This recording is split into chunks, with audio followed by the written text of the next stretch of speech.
अस्सलाम वालेकुम। सब दिखाया जाएगा। लेक्चर 77 स्टार्ट करते हैं कैफ 1 का।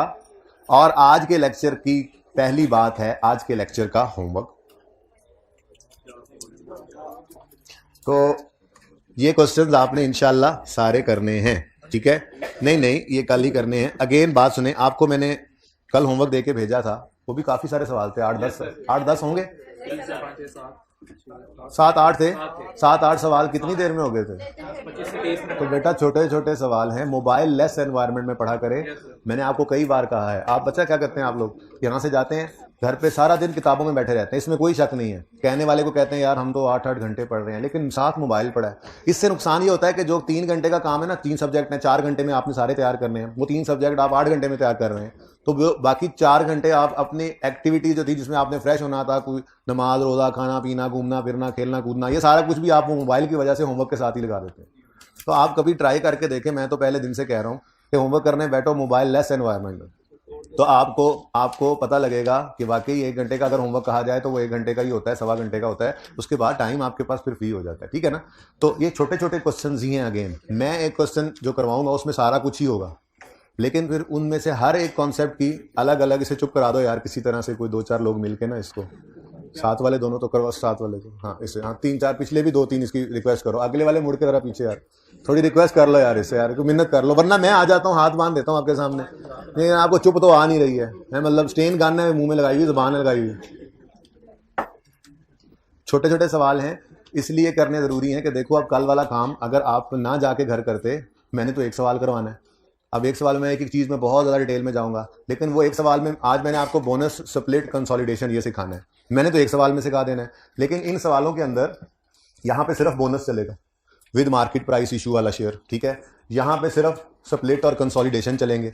तो हर कॉन्सेप्ट के अलग 5-5, 6-6, 7-7 सवाल हैं। वो मैक्सिमम भी 2 से 3 मिनट के अंदर हो जाने वाले सवाल हैं। बहुत देर लगाएं तो 5 मिनट में कर लेंगे, लेकिन 1-2 सवालों पे टाइम लगेगा, उसके बाद फिर और स्पीड आ जाएगी। ये मैं चाह रहा हूं कि आपकी ये जो कॉन्सेप्ट आज पढ़ें वो रूटीन बन जाए आपके लिए। तो ये करना बेटा जरूरी है। बाकी आपकी मर्जी है, ओ ये वो करें या जो मर्जी करें, ठीक है? अल्टीमेटली होमवर्क करेंगे तो इस दफ़ा पास होने की नीयत है, नहीं करेंगे तो फिर अगली बार की नीयत है आपकी, ठीक है? तो इसकी पिक्चरें ले लें। ये होमवर्क सारा इंशाल्लाह आपने करना है और कल सख्ती से चेक किया जाएगा। अच्छा जी, एक सवाल में आ रहा होगा, ठीक है? 2 से 3 सवालों में मसला आ रहा है भाई को। अच्छा क्विकली ज़रा बता दो, मैं ज़रा सवाल के सफ़ा नंबर पे जाऊं। लेकिन मैंने पिछली क्लास में चूंकि डिस्कस नहीं किया, इसलिए मैं उनको सिर्फ निशान लगाऊंगा और अगली क्लास के लिए, कल के लिए उसको रख लूंगा। लेकिन जल्दी से मुझे बता दो। 3 में इशू था और ओहो अच्छा, वो तो चैप्टर है, चैप्टर पेज नंबर, ये देखो ये सारे होमवर्क लिखे हुए हैं इनके साथ में, घर से लिख के लाया हूँ। ये देखो homework homework homework homework homework, ये जो आपको मैंने एक सफ़े पे लिख दिया ना, ये वही सवाल है बीच में। कौन सा सवाल है? 493। वो हर तरफ होमवर्क छाया हुआ है, राशि लग गया होमवर्क का जी। 3 यकम जुलाई पे 56 इन इशू थे। यकम जुलाई पे नए 45,000 इशू हुए। फिर क्या मसला है इसमें बेटा? वो तो 15 को रिस्टेट किया है और 15 की ईपीएस है।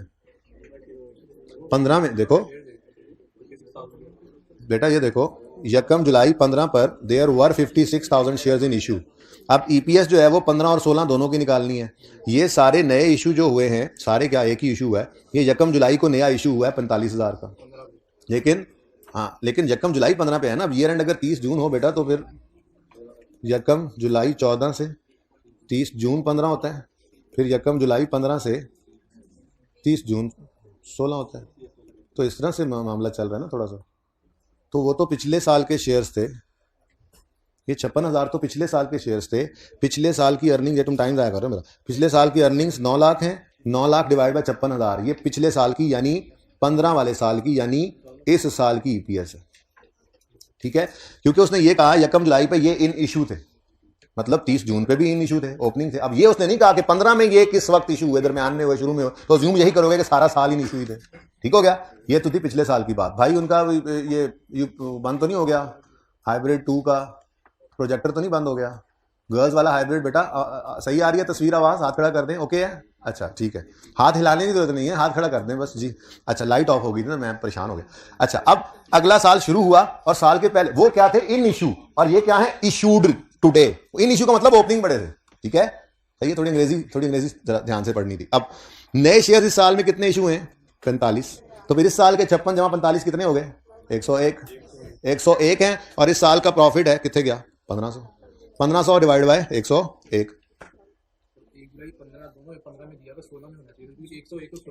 मेरे दोस्त 30 जून 15 का मतलब यकम जुलाई 15 होता है।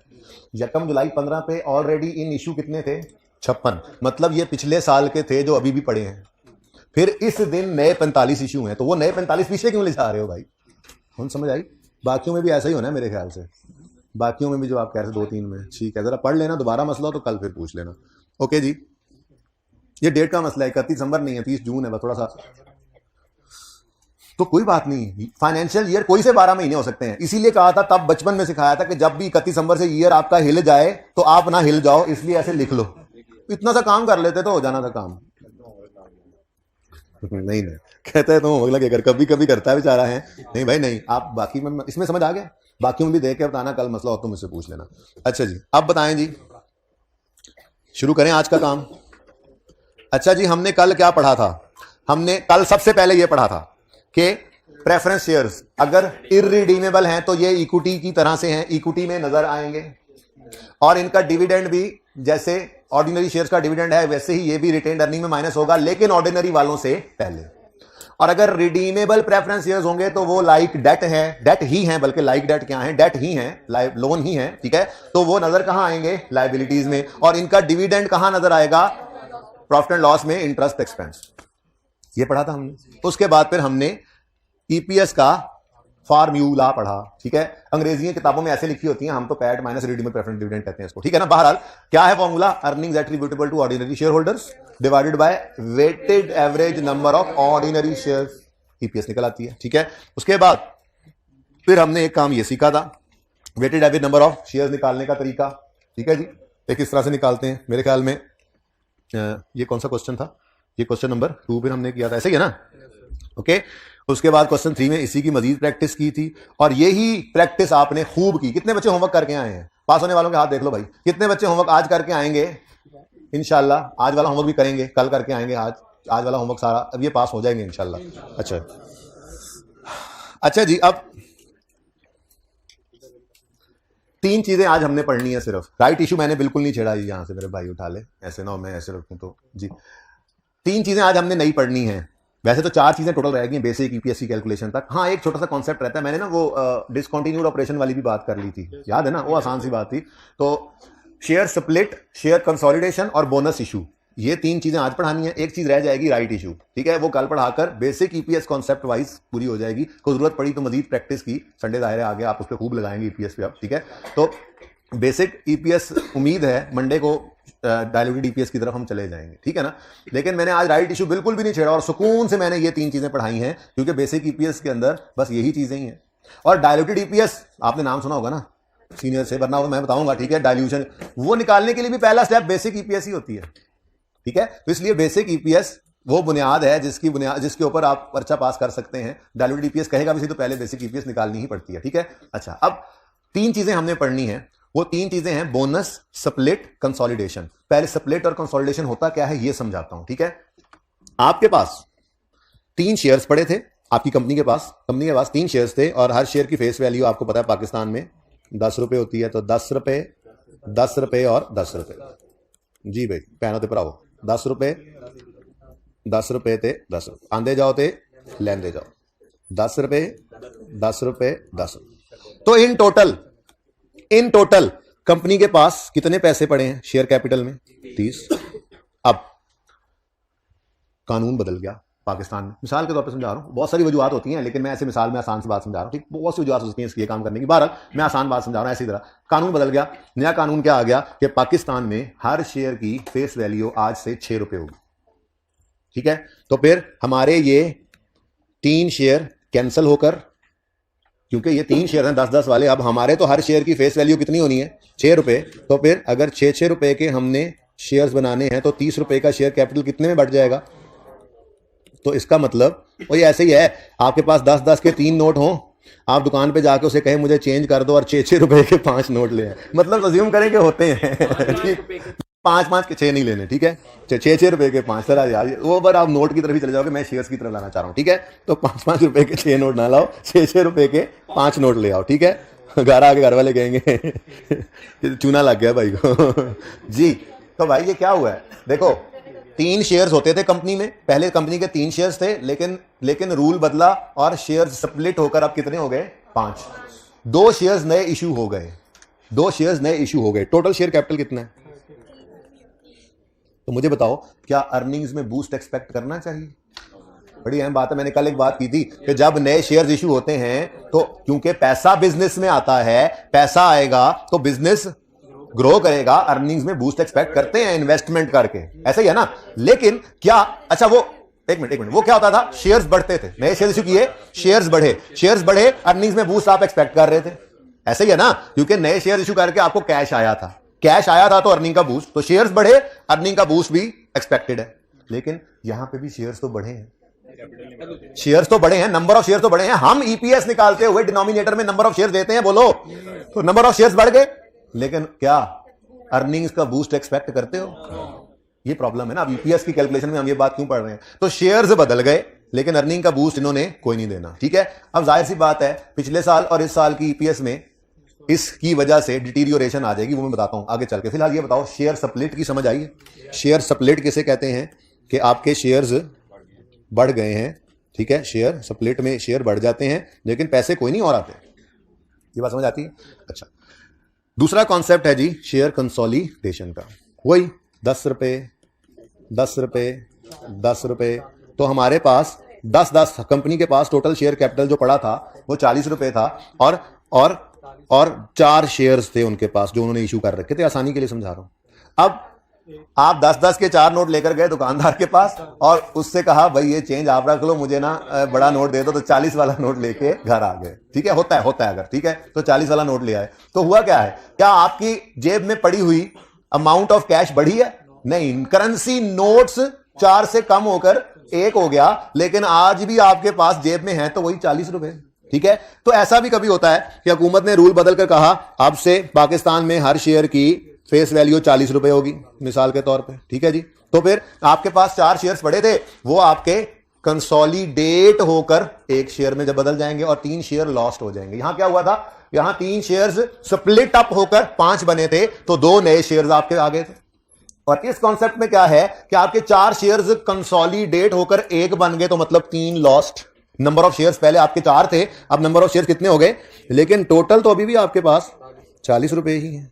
तो मुझे बताओ क्या अर्निंग्स के ऊपर इसका असर होना चाहिए? मैं असर की बात बोल गया, बूस्ट की बात नहीं करा, क्योंकि शेयर्स कम हो रहे हैं, मतलब शेयर्स देखो डिनोमिनेटर में शेयर्स पड़े, तो जब भी इसने हिलना है ईपीएस ने हिलना है। अब बोलो, अब ये जो शेयर्स हिले हैं, कम हुए हैं या बढ़े हैं, क्या उसूली तौर पे ये अर्निंग्स को हिट करने चाहिए थे?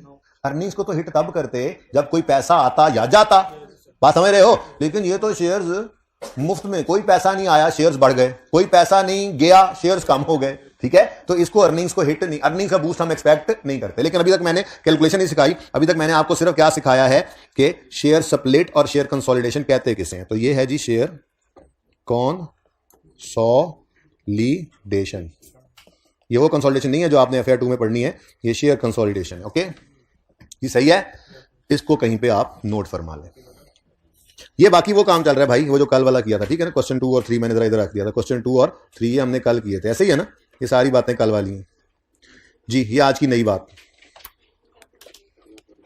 आज की ताजा खबर। अच्छा, ऐसे ही तीसरी चीज बोनस इशू भी है। बोनस इशू भी तो यही है, आपने बगैर पैसे लिए शेयर्स बांट दिए, नंबर ऑफ शेयर्स बढ़ गए, बोलो नंबर ऑफ शेयर्स बढ़ गए, क्या कोई पैसे लाए हैं शेयर होल्डर घर से? तो क्या अर्निंग्स में बूस्ट एक्सपेक्ट करोगे? अर्निंग्स में बूस्ट एक्सपेक्ट नहीं किया जाता। क्यों? क्योंकि घर से पैसे नहीं लाए, शेयर्स बढ़ गए। अब शेयर, नंबर ऑफ शेयर्स तो शेयर कैपिटल में क्रेडिट करते हो नहीं करते हो बोनस शेयर्स को, तो डिवाइड बाय 10 करोगे फेस वैल्यू से, क्या होता है, नंबर ऑफ शेयर जो आएंगे उनमें बोनस शेयर्स भी बढ़े होंगे, यानी बोनस शेयर्स भी शेयर्स को बढ़ाते हैं नहीं बढ़ाते? तो बोलो, लेकिन उसके अगेंस्ट कंपनी में पैसा आता तो है नहीं, बात समझे हो। इसका मतलब ये तीनों चीजों की नेचर कैसी है कि क्वांटिटी ऑफ शेयर्स बदल रही है, बोनस में भी, स्प्लिट में भी, कंसोलिडेशन में भी क्वांटिटी ऑफ शेयर बदल रही है। मैं ये नहीं कह रहा बढ़ रही है, कम भी तो हो सकती है कंसोलिडेशन में। तो क्वांटिटी ऑफ शेयर्स बदल रही है, लेकिन इसको बूस्ट, इसको अर्निंग्स को हिट नहीं करना चाहिए, क्योंकि इसमें कोई पैसा तो आया गया है नहीं कंपनी में कि अर्निंग्स के ऊपर असर पड़े। ठीक है, तो ये 3 चीजें मैंने आपको अभी पढ़ाई। ठीक है, एक बोनस है जिसका आपको पता है, शेयर उसमें रिटेन्ड अर्निंग्स है, शेयर प्रीमियम डेबिट करके शेयर कैपिटल क्रेडिट करते हैं विद फेस वैल्यू, पता है ना? वो चीज नोट हो गया तो चलें आगे। तुम्हारे 3 शेयर बड़े बड़े थे, 5 शेयर छोटे छोटे हो गए, 6 शेयर स्प्लिट होकर छोटे हैं। अच्छा भाई फेस वैल्यू छोटी, कागज तो सेम ही रहेगा मेरे ख्याल से, उसकी बात करते हैं बराबर। चलें जी, अब एक छोटी सी बात ऐसे ही, ये मैंने यहां पर लिखा था पिछली क्लास में, एग्जाम्पल एम, लेकिन इस एग्जाम्पल एम ने एम ही 10 मिनट ले लिए, कोई बात नहीं, अब आप भी लेंगे 10 मिनट। एग्जाम्पल एम, लेकिन ये काम की एग्जाम्पल है, अगर ये बात पल्ले पड़ गई, ना पड़ी तो कोई बात नहीं, कैलकुलेशन करना तो मैंने सिखा ही देनी है, पर्चा तो पास हो ही जाना फिर भी इंशाल्लाह। अच्छा जी, ये भाई अज्यूम्ड डाटा है, एक कंपनी है, उसका ₹1,00,000 प्रॉफिट था 2010 में, और उसके शेयर्स इन इशू थे 10,000।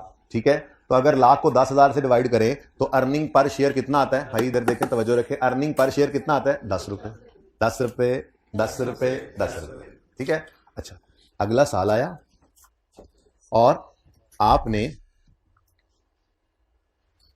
2000, ऐसे ही मैंने अज्यूम किया 2000, लेकिन ये मैंने अज्यूम ये किया कि 2000 शेयर्स इशू हुए हैं 2011 के पहले दिन, बोनस शेयर्स इशू में। ठीक है, तो 2011 में क्या हुआ? 2000 bonus shares issued on day 1। ठीक है ना, डे 1 पे। ठीक है, तो पहले ही दिन 2000 मुफ्त शेयर्स बांट दिए। अब प्रॉफिट सेम है, जान के मैंने सेम रखा है, प्रॉफिट सेम है, नॉर्मली होता नहीं है, लेकिन इसका असर निकालने के लिए, समझाने के लिए मैंने बिल्कुल सेम रखा है। प्रॉफिट 10,000 1,00,000 ही कमाया इस कंपनी ने, लेकिन चूंकि 2000 मुफ्त शेयर्स बटे तो नंबर ऑफ शेयर्स तो कंपनी में बढ़ जाएंगे ना, बोलो बढ़ते हैं नहीं बढ़ते? शेयर कैपिटल क्रेडिट होता है नहीं होता बोनस यूज है, तो बढ़ गए। ठीक है, अब जब ईपीएस निकाली तो देखने वाला क्या कह रहा है? कंपनी की परफॉर्मेंस गिर गई है, कंपनी की परफॉर्मेंस डिटीरियोरेट, नजर आ रहा है? ये नजर आ रहा है, ये नजर आ रहा है, कंपनी की परफॉर्मेंस डिटीरियोरेट कर गई, गिर गई, नजर आ रहा है नहीं नजर आ रहा? और बोलो, ऐसे ही लग रहा है ना? अब मसला है, कंपनी बेचारी की परफॉर्मेंस देखा जाए तो डिटीरियोरेट नहीं हुई, जितना प्रॉफिट उसने पिछली बार कमाया था उतना ही इस बार कमाया, लेकिन देखने वाला देख के क्या कह रहा है? परफॉर्मेंस ही कोई नहीं, तो ईपीएस ही कम हो गई है। ठीक है, तो मसला क्या है? मसला यह है कि बोनस इशू की वजह से अर्निंग्स को बूस्ट तो मिला नहीं, मुफ्त में शेयर्स बांटने की वजह से अर्निंग्स को बूस्ट तो मिला नहीं, लेकिन नंबर ऑफ शेयर्स बढ़ने की वजह से 11 की ईपीएस 10 से कंपेरेबल नहीं रही। मेरी बात फिर सुनो, कोई लिख भी लेते होते हैं ऐसी बातें, लेकिन मैं लिखवा नहीं रहा, इसलिए ना कहना सरदार दोबारा लिखवाएं। जिसने लिखना होता है वो बस सुन के पूरी बात लिख लेते हैं, मुझे नहीं पता वो कैसे लिखते हैं, लिखी होती है बच्चों ने बातें। बहरहाल मैं सिर्फ बोल रहा हूं, दोबारा ध्यान से सुनो, सुनना जरूरी है। बहरहाल 2011 में 2000 मत लिखो ना साथ साथ, आप वो सुनोगे नहीं, पूरी बात सुन के अपने अल्फाज में लिख लेना। 2011 में नए बोनस शेयर्स इशू होने की वजह से ईपीएस कम हो गई, लेकिन बोनस शेयर्स इशू करने से अर्निंग्स को तो पहले अच्छा जुमला बोला था मैंने, यूं बोला था 2000 मुफ्त शेयर बांटने से अर्निंग्स को बूस्ट मिला नहीं, 2000 मुफ्त शेयर्स बांटने से अर्निंग्स को तो बूस्ट मिला नहीं, लेकिन नंबर ऑफ शेयर्स बढ़ने की वजह से ईपीएस गिर गई। तो 11 और 10 की ईपीएस क्या कंपेरेबल है? नहीं है। देखो परफॉर्मेंस तो सेम थी मेरे हिसाब से। तो अब ऐसा क्या काम करें कि ये दोनों कंपेरेबल? यहां से कोई उठा और उठ के कहा 10 में भी आप 12,000 शेयर्स ले लें, तो मैंने कहा नहीं, 10 में तो 12,000 शेयर्स थे नहीं, 10 के साल में उस ईपीएस को नहीं छेड़ सकते, वो तो वैसे ही चली गई है यूजर के हाथ में। हाँ, हम ये करेंगे कि हम 10 की ईपीएस 11 में खड़े होकर दोबारा निकालेंगे। ईपीएस ऑफ 2010 स्टैंडिंग इन 2011 जब हम निकालेंगे तो यहां पर प्रॉफिट तो सेम था, ठीक है, लेकिन हम ये अज्यूम करेंगे कि ये 2000 शेयर्स पिछले साल भी इशू में ही थे। अज्यूम ही करना है, ठीक है। इसका नोट बनता है, नीचे नोट्स के अंदर लिखा होता है, ये बात लिखी होती है, ये नहीं है। पिछली क्लास में एक बच्चा कहता है सर आपने 2010 में 12,000 शेयर्स कर लिए, तो 2010 के शेयर होल्डर आगे कहेंगे ये 2000 शेयर्स दो हमें, वो क्लेम नहीं कर लेंगे। भाई नहीं क्लेम कर लेंगे, क्या हो गया, नोट बना के बताएंगे कि हमने ये शेयर्स अज्यूम किया है कि 10 में भी थे, ये करने से पता है क्या होगा? ये करने से हमने मुफ्त शेयर्स का इंपैक्ट निकाल दिया है। अब अगर कोई फर्क है तो वो वाकई परफॉर्मेंस की वजह से है। ये बात समझ आए हो? समझ आ रही है इस बात की? समझ आए हो? ठीक है, तो रीस्टेट कर रहे हैं हम। क्या कर रहे हैं? वो 10 में उसके ईपीएस मैंने कहा था फाइनेंशियल इनकम स्टेटमेंट के फेस के ऊपर नजर आती है। ठीक है, तो जो 2010 की फाइनेंशियल स्टेटमेंट उसकी अलमारी में पड़ी है, उसके अंदर ईपीएस 10 रुपए आ रही है। ठीक है, हमने कहा ये 10 रुपए की ईपीएस भाई तुम्हारी जो तुम्हारे पास है, इसको हम रीस्टेट कर रहे हैं। रीस्टेट क्यों कर रहे हैं? हमने इस साल मुफ्त शेयर्स बांटे हैं, जिस तरह से 11 की 10 से कंपेरेबल नहीं रही है, तो हम ये अज्यूम कर रहे हैं कि 10 में भी ये बोनस शेयर्स इन इश्यू थे। अब अगर ये आपने असर निकाल दिया तो अब सही मानों में परफॉर्मेंस ही है। अगर ये बदली, कम हुई, तो ईपीएस का कम होना हम कहेंगे परफॉर्मेंस गिर गई, और अगर ये बढ़ गई और ईपीएस बढ़ गई तो हम कहेंगे परफॉर्मेंस बेहतर होगी, क्योंकि हमने मुफ्त शेयर्स का इंपैक्ट दोनों में सेम कर दिया। यानी हमने बोनस शेयर्स को कांस्टेंट करके कहा अब करो कंपैरिजन। ठीक है, बात समझे हो? तो बहरहाल ये बातें आहिस्ता से समझ आएंगी, नोट शोट बनाएंगे, एंड पे जाके सारा कुछ फाइनेंशियल स्टेटमेंट दिखाया करूंगा, तुम्हें पता लगेगा आपको। सारी weighted average number of shares जो आप निकालते हो, वर्किंग तो आप अपने पास करते हो, फाइनेंशियल स्टेटमेंट में वो नंबर ऑफ शेयर्स भी लिख के बताते हो आपको। ऐसे नहीं होता कि ईपीएस बस ₹10 लिख के आप फेस पे फारिग हो जाओगे, वो आपको नोट्स में जाके फिर पूरा लिखना पड़ता है। Earnings attributable to ordinary shares कैसे निकली जी, पैट हमने उठाया, कोई रिडीमेबल प्रेफरेंस डिविडेंड है तो वो माइनस किया, ये सारा कुछ फाइनेंशियल स्टेटमेंट में आप नोट्स में लिख कर बताते हो। वो नोट बनाना सिखाऊंगा आपको। ठीक है, अभी तो कैलकुलेशन सीख रहे हैं। ओके, तो ये 2010 की ईपीएस क्या हो गई? ये क्या है? रीस्टेटेड। ये क्या है जी? रीस्टेटेड। ओके, थोड़ा सा भाई आप इधर हो जाए,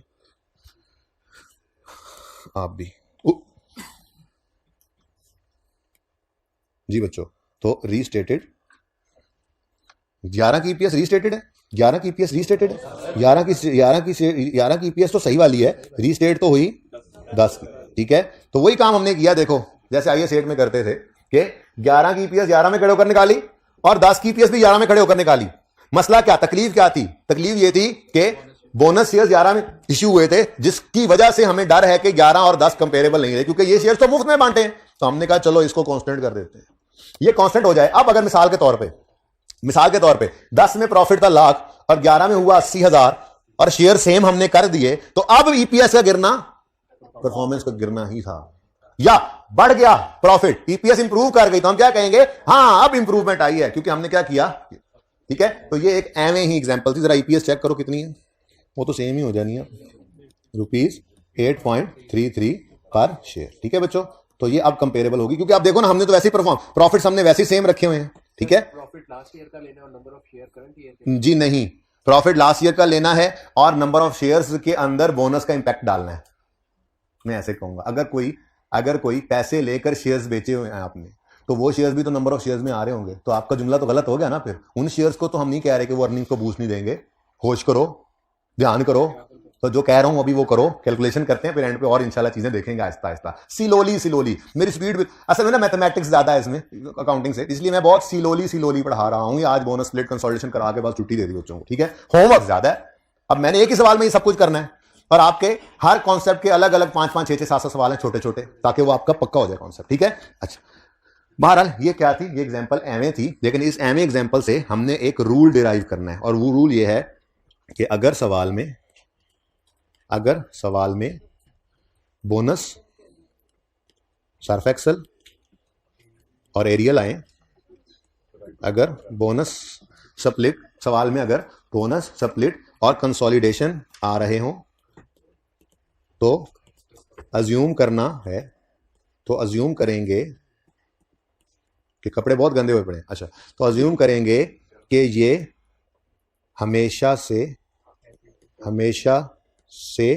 बिजनेस में थे। ये हमेशा से थे, बस ठीक है, यहां भी हमेशा क्या, ये हमेशा से थे।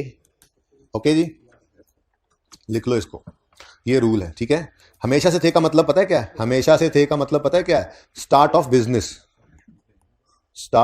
बिजनेस। तो मैंने तो अज्यूम यही किया ना कि मेरा साल पिछला ही है, बस एक समझो मैंने बिजनेस ही स्टार्ट किया है पिछले साल में। ठीक है ना, 10 में। ओके बच्चों, 10 से देता है कि 10 से स्टार्ट किया है, 10 नहीं दिखाता। ये एवं एग्जाम्पल है यार, ये रूल को मैं जरा ऐसे कर लूं, ठहर जाओ, फोटोग्राफर ठहर जा। अगर फोन नया लिया है, अच्छा ये बताओ ना, अगर बोनस स्प्लिट कंसोलिडेशन सवाल में नजर आए तो अज्यूम करना ये हमेशा से थे। देखो ना, अभी मैंने यही अज्यूम किया ना, हालांकि 11 में मैंने बोनस इशू किया है, लेकिन अज्यूम क्या किया कि ये 10 में भी था।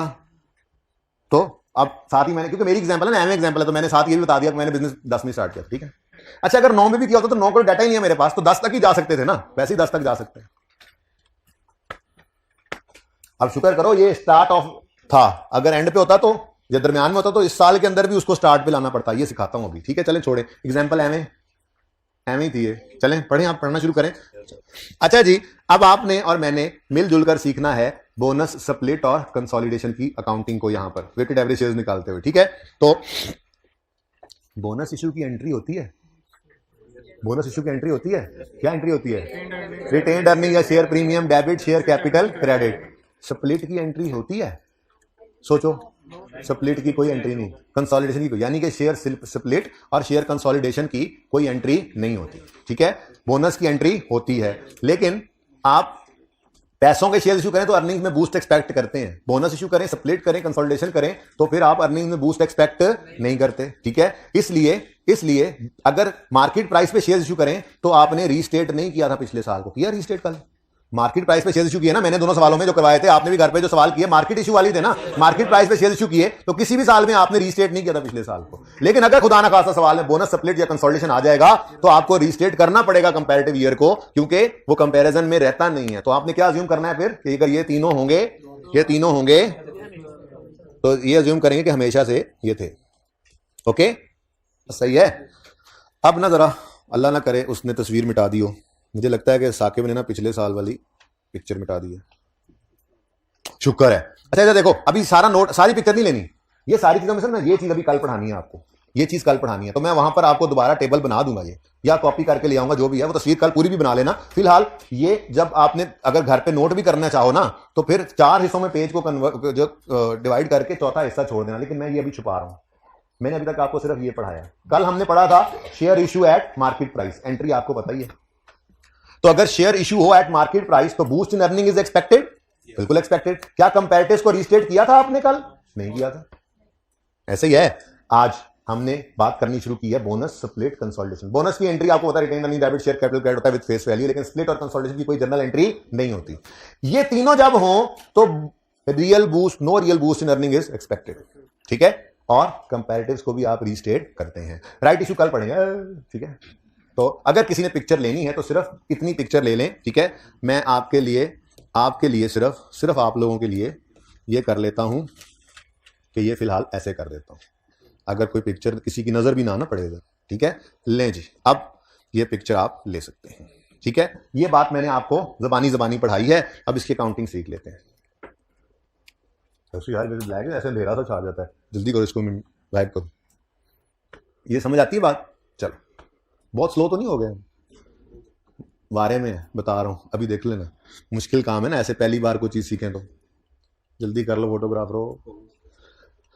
Okay, let's move to our own attempt. मेरे प्यारे बच्चों, क्वेश्चन नंबर 4 है, और क्वेश्चन नंबर 4 का सोल्यूशन इधर देखना जरा, सिर्फ इतनी सी जगह पे आना है,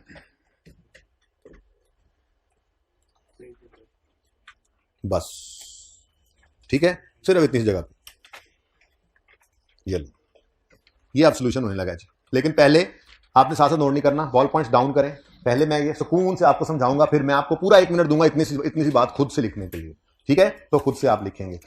हमने एक एनालिसिस किया करना है, जब भी बोनस इशू आए, स्प्लिट इशू आए, शेयर स्प्लिट आए या कंसोलिडेशन आए, तो हमने क्या करना है, सिर्फ इन 3 के केस में, बोनस, स्प्लिट, कंसोलिडेशन, इनके केस में हमने क्या करना होता है, हमने एक एनालिसिस करना होता है। वो कैसे करते हैं वही तो सिखाने लगा, लेकिन सिर्फ इन 3 के केस में। राइट इशू में भी करेंगे, लेकिन वो थोड़ी डिफरेंट वर्किंग है, इसलिए एनालिसिस वाली वर्किंग में बस ये 3 ही चीजें होंगी। और मार्केट इशू पर हमने कोई एनालिसिस नहीं किया था, कल हमने काम कर लिया है। तो टोटल ये मैंने जो टेबल दिखाया था ना, टोटल ये 5 ही चीजें हैं। या हम शेयर्स पैसे लेकर इशू करते हैं प्रीमियम वाले बाहर के लोगों को, या हम शेयर्स कुछ डिस्काउंट पे एग्जिस्टिंग शेयर होल्डर्स को इशू करते हैं, राइट इशू, या हम शेयर्स मुफ्त में, या हम शेयर स्प्लिट करेंगे, या कंसोल। इसके अलावा कुछ भी नहीं है बेसिक, वो पार्टली पेड शेयर्स का एक कॉन्सेप्ट है जो रह जाएगा बीच में फिट करना, वो किसी का कर लेंगे। वैसे ये 5 ही चीजें हैं बेसिक ईपीएस के अंदर।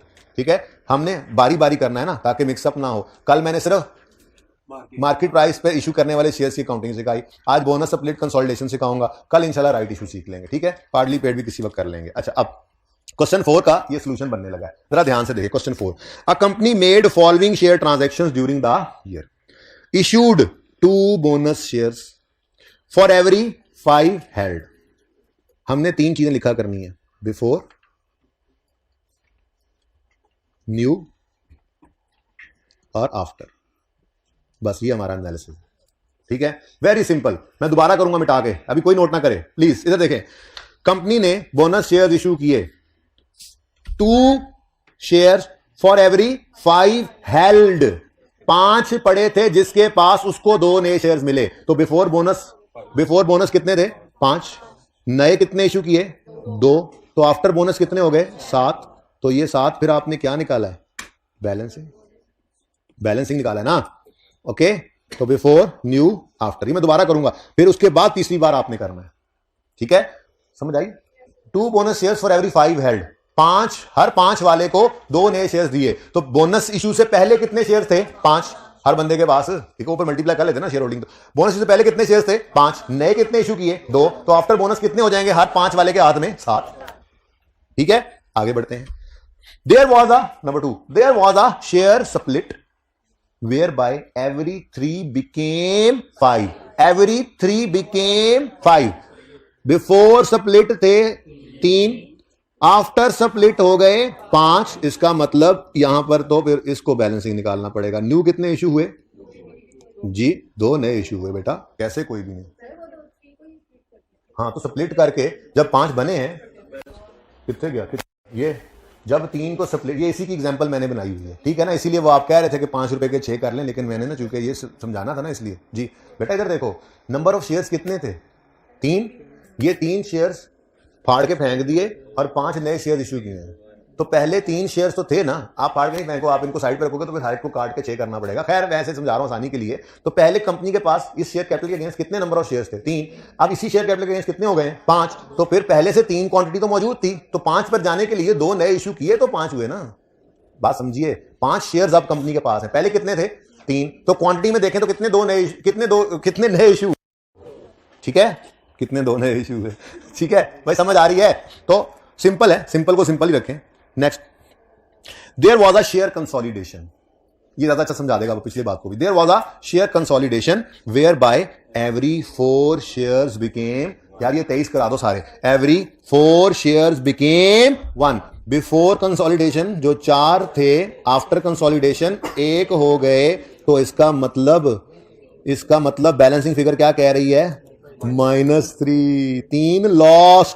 3 लॉस्ट। तो न्यू भी हो सकते हैं, कंसोलिडेशन की वजह से लॉस्ट भी हो सकते हैं। न्यू कब होंगे? बोनस या स्प्लिट में। और लॉस कब होंगे? अब इधर देखो, बोनस इशू तो इसमें मैंने एग्जांपल दी नहीं थी। स्प्लिट हुए शेयर 3 से 5 हो गए, तो कितने एडिशनल आ गए? 2। कंसोलिडेट हुए 4 से इकट्ठे करके 1 कर दिए, तो कितने लूज हो गए? 3। इतनी सी बात है, ठीक है, सही है। आप इसको जरा दोबारा एक बार देखिएगा प्लीज ध्यान से।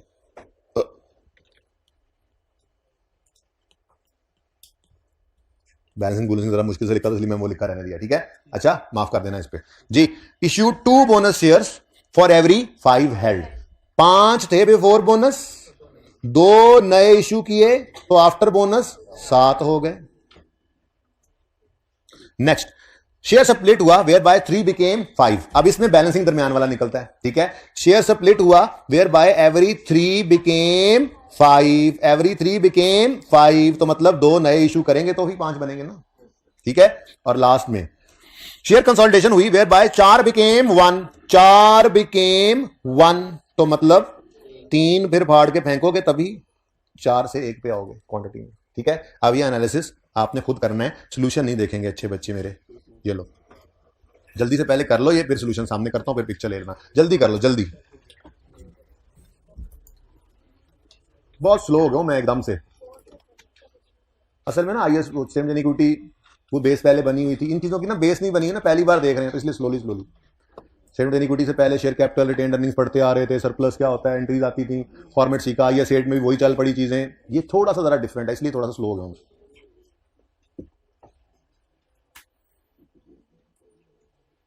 जल्दी जल्दी करें बेटा, ये तो जल्दी से होने वाला काम है। ये 30 सेकंड का काम है पर्चे में, 30 सेकंड ज़्यादा नहीं लगाने पर्चे में, इससे करना जरूरी है।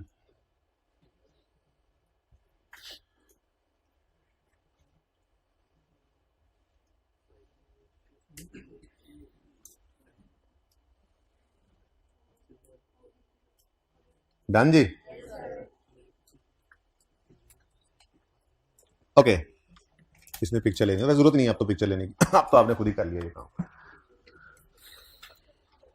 ये असल में ना इसकी बेस पर ये मैंने वो देख कर ना पिछली क्लास में डिब्बे बना लिए थे, तो फिर भाई कह भी रहे थे 5 वाले नोट कर ले, लेकिन मजबूरी ये थी कि मेरे सवाल में ये लिखा हुआ था, तो 6 वाले नोट ही थे। अच्छा जी, अब नेक्स्ट क्वेश्चन है, नेक्स्ट क्वेश्चन, क्वेश्चन 5। उसमें रिक्वायरमेंट है calculate weighted average number of shares. ये काफ़ी हैवी काम है, मतलब वैसे हैवी नहीं है, लेकिन चूंकि पहली बार है तो हैवी लगेगा, इसीलिए तो प्रैक्टिस में इतने सवाल है। लेकिन weighted average number of shares निकालने से पहले बुनियाद फिर वही है,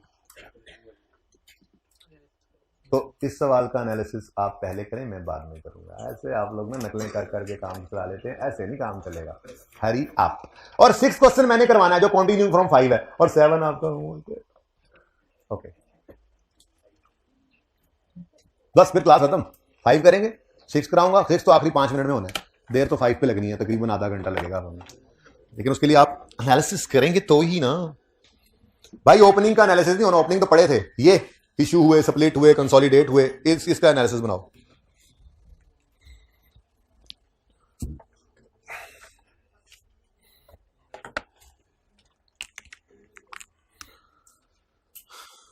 है कोई जो बना चुका?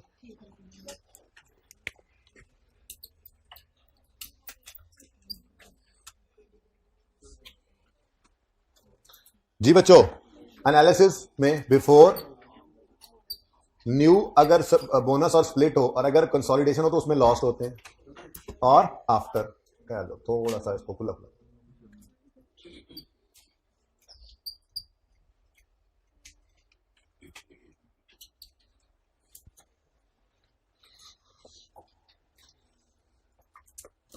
जी बच्चों आओ, ओपनिंग एडे चूचे कुकड़ियां, आओ आओ आओ, वो वाला नहीं, आओ। Company had 12,000 opening shares, opening थे। Company made following transaction during the year 15, पहली 1 फरवरी को हुई।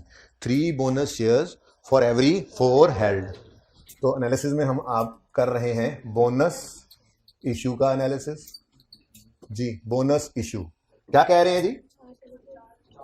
4 for every 3 bonus shares for every 4 held. अच्छा, तो बिफोर बोनस जिसके पास 4 पड़े थे उसको 3 नए शेयर्स इशू कर दिए, तो आफ्टर बोनस 7 शेयर्स अब उसके हाथ में होंगे। ठीक हो गया? नेक्स्ट 1 अप्रैल, डेट शेट देखेंगे जब वेटेड एवरेज निकालना है तो, ठीक है। Share split whereby 2 became 7, तो शेयर स्प्लिट करने लगे हम। शेयर स्प्लिट, जी शेयर स्प्लिट, शेयर स्प्लिट फिर पढ़ते हैं, मैं भूल गया। शेयर स्प्लिट है whereby 2 shares became 7, 2 became 7, 2 बन गए 7, 2 बन गए 7। तो पहले 2 थे, बिफोर जो 2 थे वो बाद में क्या बन गए 7। इसका मतलब 5 नए शेयर इशू किए फिर आपने, तब कहीं जाकर ये 2 7 में कन्वर्ट हुए। इतनी बार ये घर पे अब काम करोगे ना आप, इसलिए ज्यादा सवाल दिए कि कल तक इंशाल्लाह ये एरिया, क्योंकि ये एरिया ज्यादा होमवर्क देने का मकसद आपको तंग करना थोड़ा ही है। आप ज्यादा का मतलब ये भी नहीं है कि ये 4 घंटे का होमवर्क है, ये अगर आप नियत से करोगे तो 1.25 घंटे के अंदर ये होमवर्क हो जाएगा, इससे ज्यादा का होमवर्क है ही नहीं, ठीक है। लेकिन मसला ये क्या, 2 सवाल करने के बाद बड़े सवाल कर लिए, ओए होए, अगर मैसेज चेक कर लें क्या है, अगर चाय पी आते हैं चलो फिर आके करेंगे, नहीं फिर फायदा नहीं। आप सिर्फ 1.25 घंटे में मोबाइल साइड पे रख के ये सवाल करने हैं आपने, जितने हो जाए कर लेना, बाकी छोड़ देना, छुट्टी। वो बचेंगे ही नहीं इंशाल्लाह, बचेंगे ही नहीं इंशाल्लाह, आई बेट बचेंगे ही नहीं, ठीक है। और अगर बच जाए तो 15 मिनट मेरे लिए और लगा लेना, बचेंगे नहीं इंशाल्लाह। मेरे जैसे स्लो बच्चे भी तो होते ही है ना यार, ठीक है। अच्छा सुनो, next share consolidation, share consolidation पढ़ते हैं। 1 सितंबर को शेयर कंसोलिडेशन हुई वेयर बाय 5 बिकेम 4, 5 बिकेम 4, 5 थे बन गए 4, मतलब 1 हो गया लॉस्ट, ठीक है, ये भी ब्रैकेटें जी, डन। तो ये एनालिसिस था, ये हमारी वर्किंग होती है। तो वर्किंग 1 ये थी। वैसे तो वेटेड एवरेज भी हम वर्किंग 1 में करते थे, याद है, लेकिन आज वो हमारी रिक्वायरमेंट है इस सवाल की। तो वर्किंग 1 क्या है? एनालिसिस। ये क्वेश्चन नंबर फिलहाल चल रहा है 5, ठीक है, 4, हाँ, लेकिन कॉन्सेप्ट भी 4 वाला लगा, ठीक है। चलो जी, अब भाई चलते हैं मुद्दे पे जो रिक्वायर्ड था। रिक्वायर्ड क्या है? अब अगेन साथ साथ नहीं, ठीक है, अब रुक जाओ दोबारा, ओके, क्योंकि अभी फिर आपने कहना सर ये तो बताया नहीं आपने, इतनी लंबी वर्किंग हो जानी है। अच्छा, तो हमने यहां पर निकालना है जी weighted average number of ordinary shares. भाई फॉर्मेट मत बनाओ, जो बना रहे हो मत बनाओ, बता रहा हूं, मत बनाओ। डेट, डिस्क्रिप्शन के लिए आज खुली जगह रखनी है, क्योंकि आपको पता है हमने कैलकुलेशंस करनी है। बोनस शेयर्स इशू हुए तो कितने हुए वो निकालने के लिए कैलकुलेशन होगी, फिर स्प्लिट इश्यूएंस और ऐसे राइट इशू आएगा आने वाले दिनों में। तो थोड़ी सी डिस्क्रिप्शन की अब जगह बढ़ गई है। अब आप बड़े हो गए ना, आप दूसरी क्लास है, weighted average number of share वैसे ही थोड़े रहना जैसे पिछली क्लास में था, ठीक है जी। अच्छा, बस कर दो यार, कुछ तो शर्म कर जाओ, तुम उसको चुप कराने वालों की बजाय तुम खुद बोलने वालों में बन जाओ जी। उसके यहां पे क्या आएगा जी?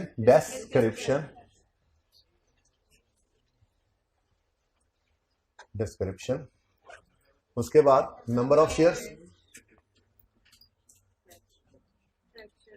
उसके बाद फ्रैक्शन के लिए भी ना आज थोड़ी सी लंबी जगह छोड़े, 5-6 फ्रैक्शन आ सके यहां पे। उसके बाद फिर आपका favourite weighted average number of shares, ये फिर जाकर आएगा।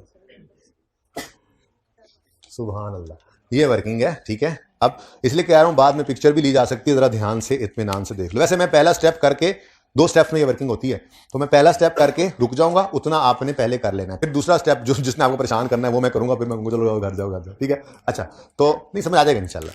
शुरू करते हैं जी। A company had 12,000 opening number of shares on यकम जनवरी 15। यकम जनवरी 15 ओपनिंग शेयर्स कितने हैं जी? 12,000, ठीक है, वो तो बाद में देखते हैं ना जी। आगे बढ़े, ये फेल हो गया। 1 फरवरी company made following share transaction during the year ended 31 दिसंबर 15। तो पहली ट्रांजैक्शन शेयर ट्रांजैक्शन क्या हुई? यकम फरवरी पर 3 bonus shares for every 4 held. तो किस दिन जी? यकम फरवरी 15। क्या हो रहा है जी? Bonus issue, bonus share issue लिख दो या बोनस इशू लिख दो। अच्छा, अब ये जो पहला स्टेप है, याद रखना, इसके अंदर पहली 2 रोज इस्तेमाल होंगी, बिफोर और न्यू, ठीक है। लेकिन हमेशा डिवाइड किससे करोगे? बिफोर वाली से, क्योंकि हम क्या निकालने लगे हैं? जो नए शेयर इशू हुए। ये वैसे ही है जैसे हम कहते थे given amount over given amount percentage into required amount. तो जो हमारे पास शेयर्स पड़े हैं ये बिफोर बोनस वाले हैं, तो इनको डिवाइड करेंगे बोनस वाली फिगर से, और हम निकालने लगे हैं न्यू शेयर्स, तो मल्टीप्लाई कर देंगे न्यू वाले से, तो हमारे बोनस शेयर्स आ जाएंगे, ठीक है। आप कहोगे सर पहले आप परसेंटेज में करवाया करते थे ये काम, आंसर सेम ही आएगा। वैसे कर लेते हैं, लेकिन इस टॉपिक में परसेंटेजेस नहीं। हमने क्या सीखा था? 3 for 4 अगर कहे तो यूं कर लेना, आंसर इज 75%। उसके बाद 12,000 शेयर्स हैं, इंटू 75% करो, यही निकलेगा अभी हमारे काम से भी। लेकिन मसला यह है कि ये नहीं कर सकते हम, उसकी वजह है इस टॉपिक के अंदर और बहुत सारी चीजें अभी देखते हैं, ठीक है ना। ये नहीं करना, आंसर यही निकलेगा, ठीक है ना। अब तरीका क्या है? वेरी सिंपल, वही काम। ये क्या है? ये क्या है? 3 डिवाइडेड बाय 4 किया है, ठीक है। 3 डिवाइडेड बाय 4, 3 डिवाइडेड बाय 4, यानी आपने ये लिखा हुआ है, बेसिकली आपने यूं लिखा हुआ है कि 12,000 जो है वो 3 डिवाइडेड बाय 4 है। यही काम मैंने करना है, यही 3 डिवाइडेड 4 तो 75% था, तो बात सेम ही है, ओके, सही है। गिवन 12,000 जो है ये बिफोर वाले हैं ना, इसको डिवाइड करोगे बिफोर से, मल्टीप्लाई करोगे न्यू से, ठीक है ना। तो जो मर्जी कर लो, हर सिर्फ ये एनालिसिस ध्यान से कर लो, तो जो मर्जी कर लो, बिफोर नहीं डिवाइड होना और न्यू नहीं मल्टीप्लाई होना, जैसे मर्जी सोच लो, ठीक है, ओके। अच्छा चलो, अब बोनस शेयर इश्यू हुए, ठीक है। हमने क्या कहा जी? हमने कहा जी, लिखेंगे जरा इस तरह से, 12,000 शेयर्स पड़े थे, ठीक है जी। अब डिवाइड करना है इनको, बिफोर से मल्टीप्लाई करना है न्यू से। डिवाइड किया 4 से, मल्टीप्लाई किया 3 से, ठीक है। तो divided by 4 multiplied by 3, answer is नहीं, पहले तो फ्रैक्शन लगा दो, ठीक है। वो मैं भूल ही गया था जिस बात में आके, ठीक है जी, वो मैं भूल ही गया था। तो यकम जनवरी से 31 जनवरी, यकम फरवरी को तो नए शेयर इशू हो गए, तो ये कितना अरसा? ये 1 महीना, ठीक हो गया। अच्छा अब बताओ वही 9,000 आया कि नहीं आया? वही 9,000 आया है, टोटल आ गया 21,000। अच्छा जी 21,000। अब अगली जो ट्रांजैक्शन भी होगी वो फिर 12,000 शेयर्स को देखकर होगी या 9,000 को? इन दोनों को नहीं, 21,000 को। अगली बात इससे आगे चलेगी, अगर अब टूटेंगे तो 21,000, ये नंबर ऑफ शेयर्स होते हैं। टूटेंगे 21,000, जुड़ेंगे 21,000, बोनस इशू में जाएंगे 21,000, आगे जो भी होगा वो किसी 21,000 के साथ होगा। ठीक है ना? ओके चलें आगे। मैं पहला स्टेप कर रहा हूं अभी, पहला स्टेप। ठीक है, पहले स्टेप में सिर्फ पहली 2 रोज ये नहीं इस्तेमाल हो रही, पहली 2 रोज वो एनालिसिस में इस्तेमाल कर रही थी, वो दूसरे स्टेप में होगी इस्तेमाल। ओके, फिलहाल पहली 2 रोज तो सिंपल, बिफोर से डिवाइड, ये पर्चे के लिए इतना बहुत है। एनालिसिस ध्यान से करो, बिफोर वाले से डिवाइड, न्यू वाले से मल्टीप्लाई, नए शेयर्स निकल आएंगे, लेकिन मैंने समझा भी दिया आपको। ठीक है, आगे बढ़ते हैं। आगे क्या हुआ जी? यकम फरवरी के बाद यकम अप्रैल 15 शेयर स्प्लिट, बस टू शू वो सब कुछ कर लिया हमने। बस ये देखो क्या डेट है, क्या हुआ है, बाकी एनालिसिस से हमें सब कुछ मिल जाता है। ठीक है ना? उस पर 30 सेकंड वैसे नहीं लगाने पर्चे के स्टार्ट में आपने। ओके, तो 1 अप्रैल को लोग ऐसे फूल बनाते हैं आपको, हमने तो शेयर स्प्लिट किया जी, शेयर स्प्लिट हुआ। अच्छा अब इधर रुक जाओ, और पहले यहां पर फ्रैक्शन, ये तो याद है ना आपको कि यहां फ्रैक्शन नहीं लगाते, मैंने कहा था यहां फ्रैक्शन नहीं लगाना। ठीक है ना? वो बाद मिटा दूंगा रेड वाला जी। फरवरी और मार्च 2/12।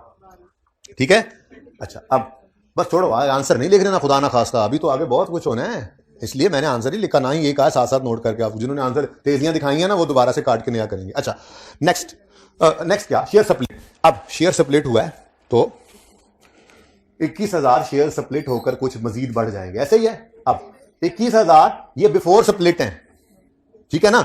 ये बिफोर स्प्लिट है, पर हम जाना चाह रहे हैं 5 ऐड करके आफ्टर पे।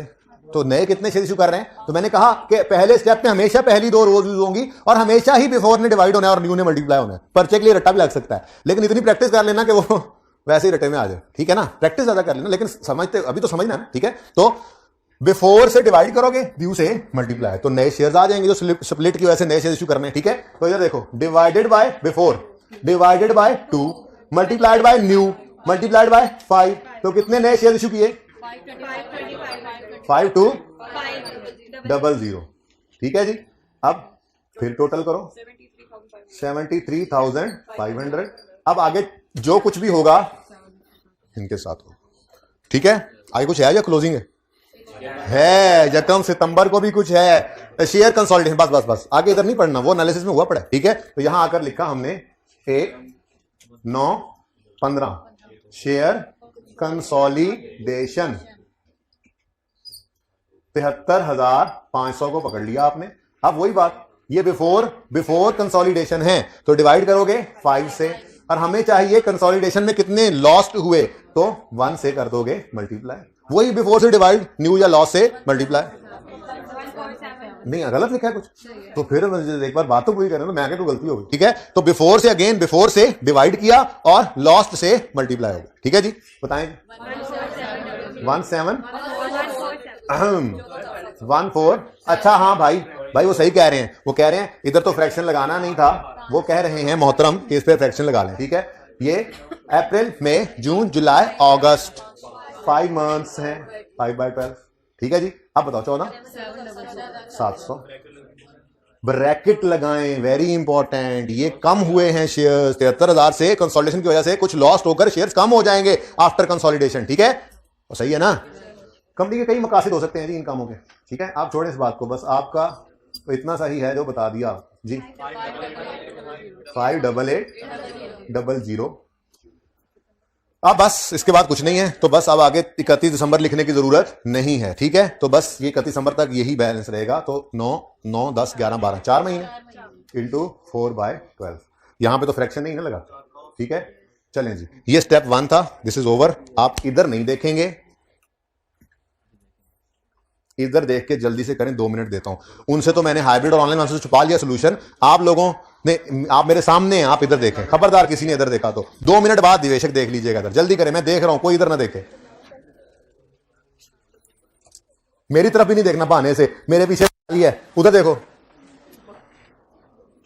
तुम क्यों मुझे देख रहे हो? तुम सवाल क्यों देख रहे हो? कर लिया सवाल, साथ साथ नोट किया, पहले कर लिया।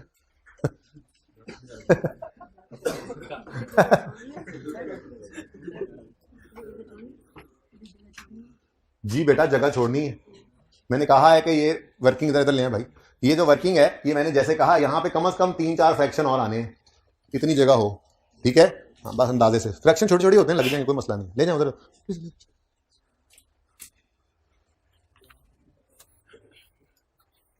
अब जिसने मुझे भी देखना है तो इधर ही देखे, हाँ उधर मुझे देखने के बहाने से,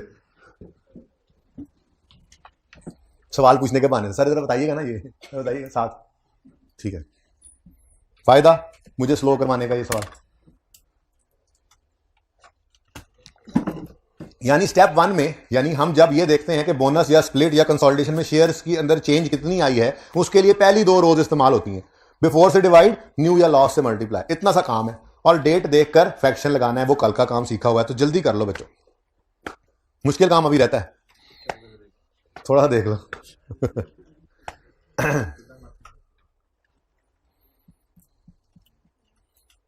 पर्चे में क्या करोगे?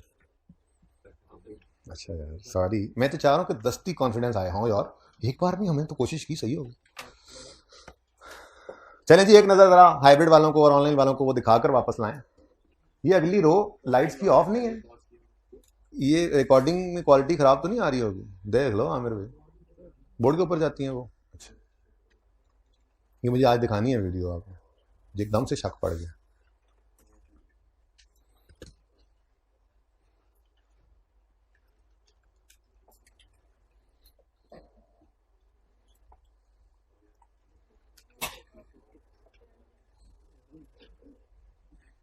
डन? कितने बच्चे कर चुके? अभी बहुत कम है, 15-20 भी नहीं है। हाइब्रिड में भी, हाइब्रिड में हाथ खड़े नहीं हुए अभी तक, हाइब्रिड में 2 4 5 बस। वापस लाएं जी आमिर भाई, सवाल कर रहे थे बच्चे ना, इधर से देख के, वहां तो देख ही नहीं रहे बच्चे।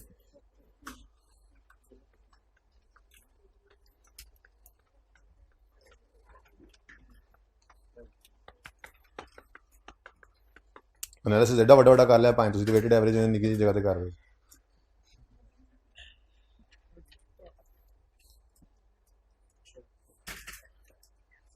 यार टाइम कम है, जल्दी कर लें, फिर दान साहब ने आ जाना है, साकिब को भेज देंगे। रोज अच्छा भी नहीं लगता, सर को आज कहेंगे सर आपकी तबीयत थोड़ी सी सही नहीं है, आप जरा रेस्ट कर लें, हम तो इसलिए कह रहे हैं।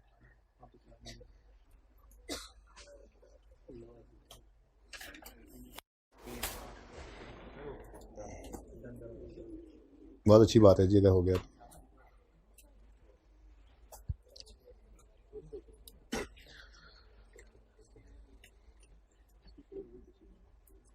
हाँ जी, अब चलें आगे।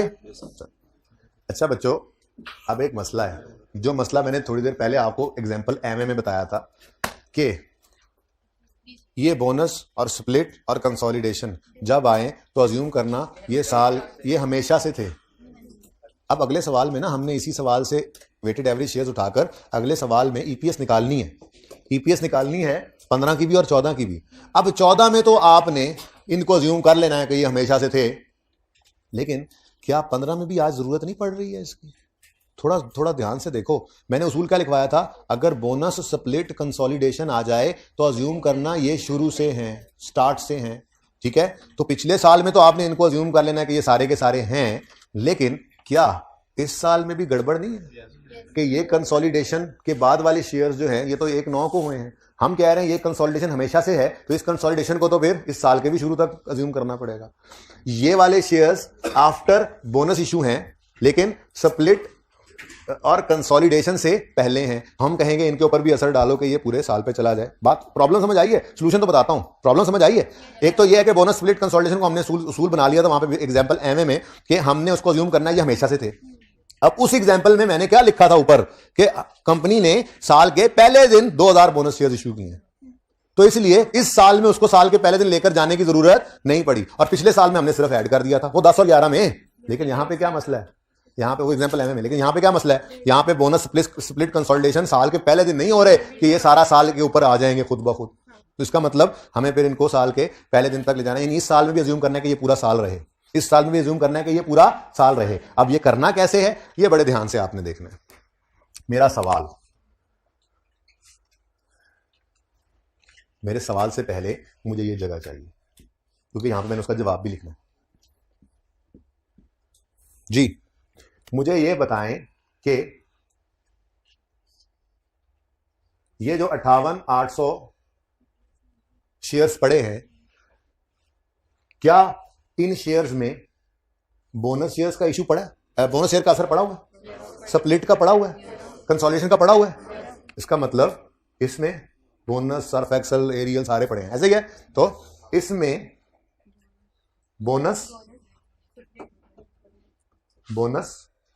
स्प्लिट और कंसोलिडेशन है, इतना बड़ा पूरा ही आता, और कंसोलिडेशन का असर पड़ा है कि नहीं पड़ा? पड़ा है। अगर इसमें बोनस, स्प्लिट और कंसोलिडेशन का असर पड़ा हुआ है तो फिर हमें यहां क्या करने की जरूरत है? हमें कुछ भी करने की जरूरत नहीं है, क्योंकि इन शेयर्स में सबके असरात पड़े हैं, यानी इस क्वांटिटी के अंदर सारे मौजूद हैं। ठीक है ना, यही चाह रहे थे ना हम। ठीक है, तो यहां पर तो आपने क्या करना है? कुछ नहीं करना। ठीक है, तो क्या करेंगे? कुछ नहीं करना, कुछ नहीं करेंगे।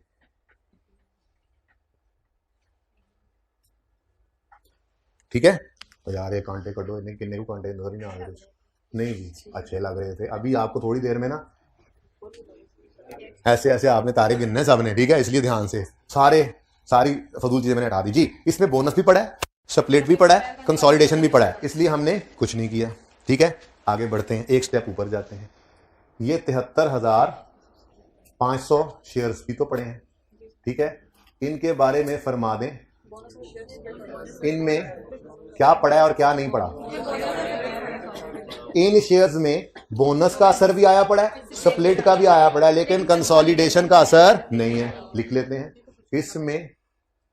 इसमें बोनस और स्प्लिट का असर पड़ा है, लेकिन कंसोलिडेशन का असर नहीं पड़ा हुआ। ठीक है, तो फिर आप क्या करें जी? इसमें कंसोलिडेशन का असर डाल दें। ठीक है, तो इस दूसरे केस में हम क्या करेंगे कि हम कंसोलिडेशन का असर डाल देंगे।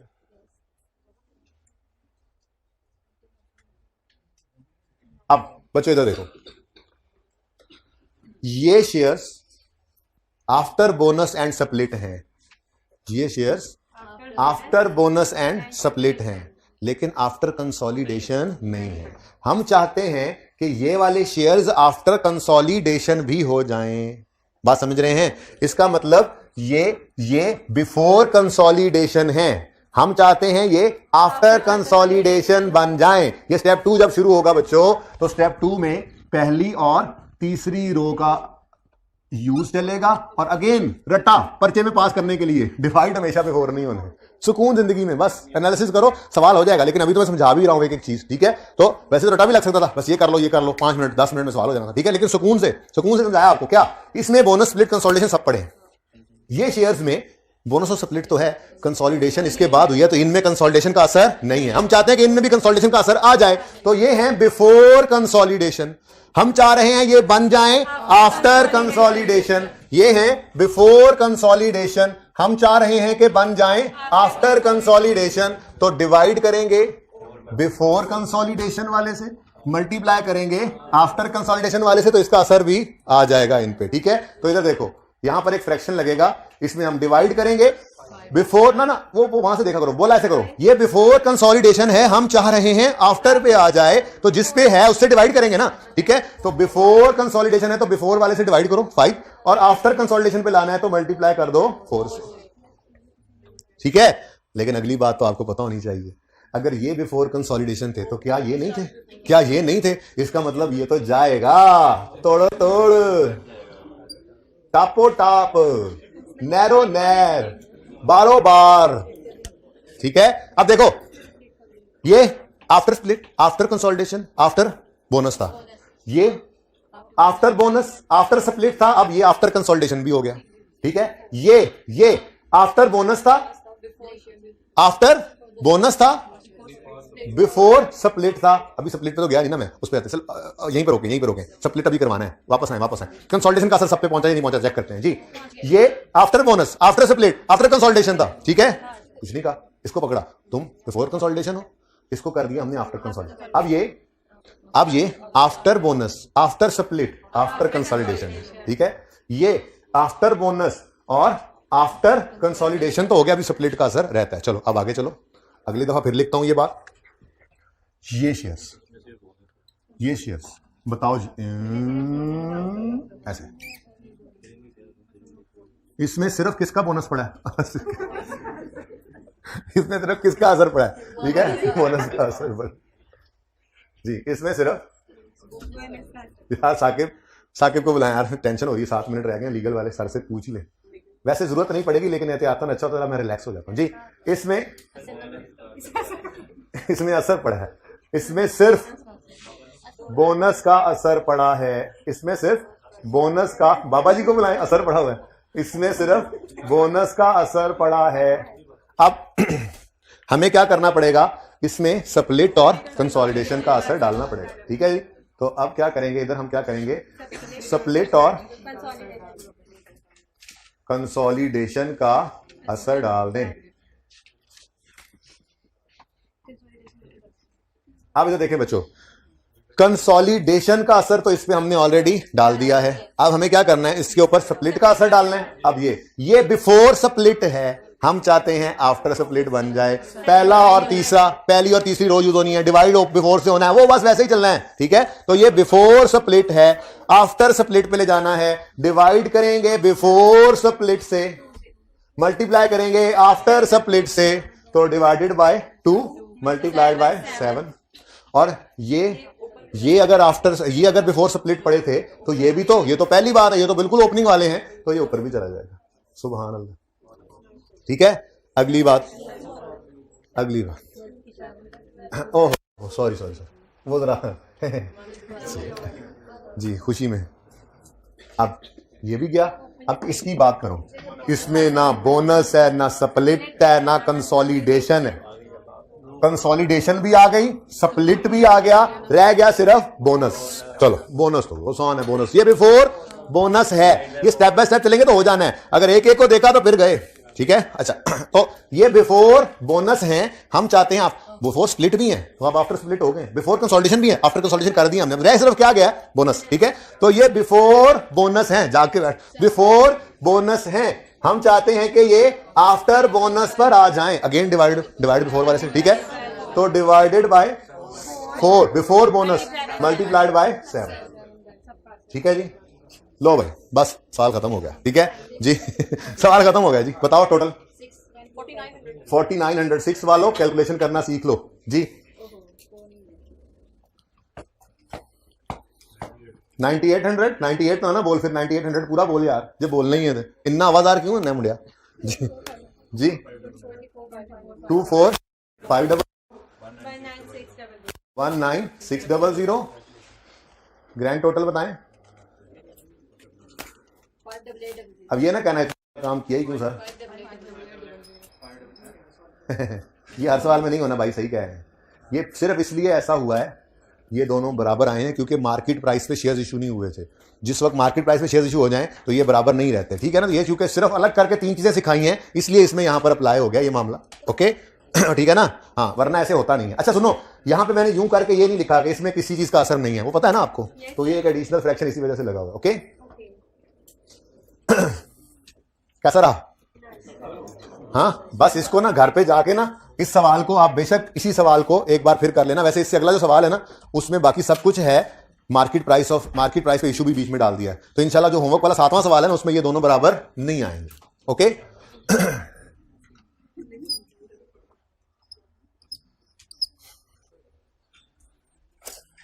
सब गए सर, थोड़ा आराम करें। वैसे काम मेरा 2-3 मिनट की रह गया, लेकिन चले।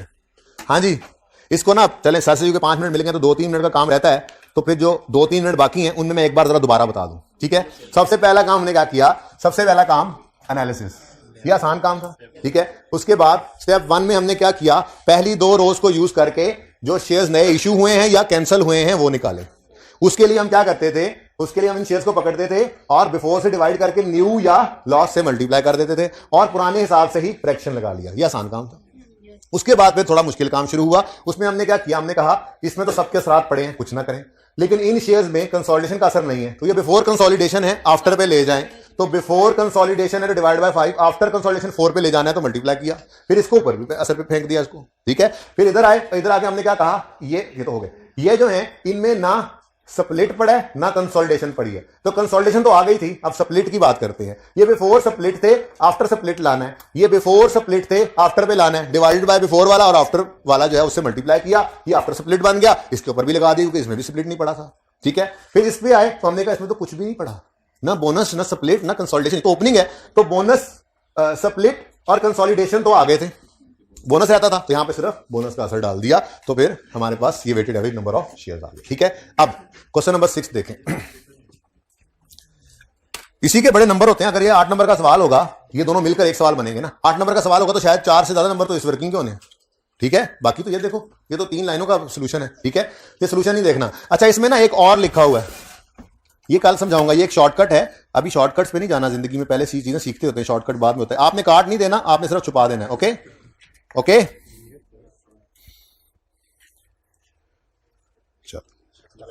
अच्छा जी, चले। रिक्वायरमेंट है calculate EPS of 14, calculate EPS of 15 along with comparatives. Profit है दोनों साल का बराबर 72, अज्यूम करो 5 से कंटिन्यू किया, क्वेश्चन 6 में उसने ये बोला, ठीक है। अब ईपीएस ऑफ 2010 15 14 भाई, वो 10 और 11 वही चल रहा है, एग्जाम्पल एमए वाला जी। ईपीएस 2014 की 72,000 प्रॉफिट है, बोलो। और नंबर ऑफ शेयर्स 14 में कितने थे, ये जो ओपनिंग पड़े हैं इसके अलावा तो उसने कुछ बताया नहीं हुआ, तो डिवाइडेड बाय 12,000, तो ईपीएस आ गई हमारी ₹6 पर शेयर, ठीक है जी। ये रिक्वायरमेंट ए थी, ऐसे ही है। रिक्वायरमेंट बी शुरू होती है, अब हमने 16 की ईपीएस निकालनी है पहले, ठीक है, तो सॉरी 15 की, तो ईपीएस ऑफ 2015 निकालने आए, प्रॉफिट तो अभी भी 72,000 ही है। नंबर ऑफ शेयर्स, ये आज वर्किंग वन जो होती थी ना, आज ये हमारा क्वेश्चन 5 है ना, ठीक है। तो क्वेश्चन 5 में हमने weighted average number of shares निकाले हैं 58,800, 1.22 पर शेयर। अब देखने वाले क्या कह रहे हैं, थू कह, देखने वाले क्या कह रहे हैं, देखो यार इनकी परफॉर्मेंस ही कितनी डिटीरियोरेट कर गई पर शेयर। लेकिन अगर आप गौर फरमाएं तो परफॉर्मेंस तो बेचारों की डिटीरियोरेट नहीं हुई, प्रॉफिट्स तो उन्होंने आज भी बराबर ही कमाए हैं, और इस पूरे साल में जितने भी शेयर्स के चेंज आया उनमें 1 रुपया ना आया ना गया। ये सवाल इसीलिए अलग किया हुआ है, वरना हर सवाल के अंदर ना इनमें से कोई एक आता है, राइट इशू भी होगा, बोनस इशू भी होगा, कभी स्प्लिट कभी कंसोलिडेशन आया, मैंने इकट्ठा कर दिया सब कुछ, ठीक है ना, ताकि ये पूरा एक बार समझ लें, उसके बाद घर जाके आप अलग अलग प्रैक्टिस भी कर लेंगे इसकी, ठीक है ना। मार्केट प्राइस के साथ कभी बोनस इशू करा रहा होगा, कभी स्प्लिट कभी कंसोलिडेशन, आपकी अच्छी प्रैक्टिस हो जाएगी। लेकिन सारे सवाल करने वाले वही होंगे जो इस बार पास करने की नीयत किए हुए हैं। अच्छा खैर, अब मसला क्या है, मसला ये है कि ये ईपीएस कंपेरेबल नहीं है 10 के साथ, क्योंकि 10 से 11 में फर्क शेयर्स का जो आया है वो तो मुफ्त वाले शेयर्स थे, या वो शेयर सिर्फ फाड़ के ज्यादा कर लिए थे, या वो शेयर एलफी लगा के इकट्ठे कर लिए थे, पैसे तो आए गए नहीं थे, ठीक है। इसका मतलब मैंने एक वो तस्वीर भी खिंचवाई थी कि अगर बोनस स्प्लिट या कंसोलिडेशन हो तो आपको कंपैरेटिव को रीस्टेट करना पड़ता है। तो 15 में खड़े हो, 11 ही नहीं निकले, 15 में खड़े हो तो 14 कंपैरेटिव है ना, तो इस कंपैरेटिव को क्या करना पड़ेगा, रीस्टेट, क्योंकि उसके पास जो अलमारी में फाइनेंशियल स्टेटमेंट्स पड़ी हैं उनमें तो 6 पर शेयर आ रही होगी ईपीएस, लेकिन हम उसे कह रहे हैं नहीं भाई, हम ना 16 के अंदर कुछ ऐसे काम कर गए हैं जिसकी वजह से 15 के अंदर ऐसे काम कर गए हैं जिसकी वजह से तू हो रही है। तो जो 12,000 शेयर्स थे ना जी, ये 12,000 shares before split, before bonus, before consolidation है, बोलो। तो इनको अगर हमने after split, after bonus, after consolidation करना है तो इसका मतलब एक आसान काम बताऊं, ये देखो, ये सारे के सारे फ्रैक्शन जो हैं ये यही तो थे, ये बोनस आफ्टर बोनस करने के लिए था, या आफ्टर स्प्लिट करने के लिए था, या आफ्टर कंसोलिडेशन करने के लिए था, बोलो, ठीक है। तो इधर देखो, यही फ्रैक्शन एज इट इज लगाओ, बताओ जी, जैसे वहां पे लिखा हुआ है एज इट इज उठा लो जी, 4/5, और अगला 7/2, और अगला 7/4। अच्छा, वैसे इसका आंसर निकालना, 12,000 को 58,800 आ गया, यानी हमने इस फ्रैक्शन के लगाने से वही काम कर लिया ना। अब इसमें बोनस शेयर्स भी ऐड हो गए हैं, स्प्लिट भी ऐड हो गए, कंसोलिडेट हो गए, जो कम हुए हैं वो भी माइनस हो गए हैं। यहाँ पे तो कोई फ्रैक्शन नहीं ना लगा हुआ, यहाँ पे तो कोई फ्रैक्शन नहीं लगा हुआ, तो 58,800 ही होना चाहिए था ना। तो ये फ्रैक्शन उठाया वहां पे रखा, अल्लाह अल्लाह ते खैर सल्ला। हाँ जी बोले जी। ईपीएस 1.22 पर शेयर। अच्छा ये ना सवाल जान के ऐसा किया गया होता है कि आपको फौरी तौर पे नजर आए, हाँ देखा प्रॉफिट चूंकि बराबर रखा हुआ है, ईपीएस सही हो गई है, ठीक है ना। असल में ऐसा नहीं होता। असल में जब हम ये असर डाल देते हैं ना, तो फिर जो फर्क होता है वो फर्क एक्चुअल में ईपीएस के अंदर या इंप्रूवमेंट है या डिटीरियोरेशन। बात समझ गए? ठीक है, ये समझ आया सारा। तो यहां पर फ्रैक्शन रियलिटी उठा के लगा लो, और आपने चेक भी कर लिया, बनता भी 58,800 ही था। अगर 12,000 में 9,52,500 ऐड करें और 14,700 माइनस करें तो 58,800 ही आना चाहिए। आप इसके ऊपर चेक कर लें लगाकर 12,000 पे तीनों फ्रैक्शंस, ये 58,800 ही है। तो हमने रीस्टेट कर दिया। ओके वो इफेक्ट सिर्फ इस साल में था बेटा, वो वेटेड एवरेज निकालने के लिए यूज हुआ है। पिछले साल में तो सारा साल ही रहेंगे ना जी। बेटा इधर देखें, इससे अगला सवाल जो है उसमें सिर्फ क्या है, ये देखें, न्यू शेयर्स मार्केट प्राइस पे भी इश्यू हुए हैं, बाकी बोनस इश्यू भी है और कंसोलिडेशन भी है, स्प्लिट नहीं है इस सवाल में, ठीक है। तो ये आपके होमवर्क में। ओके जी, बाकी होमवर्क भी जहन में है। अल्लाह हाफिज।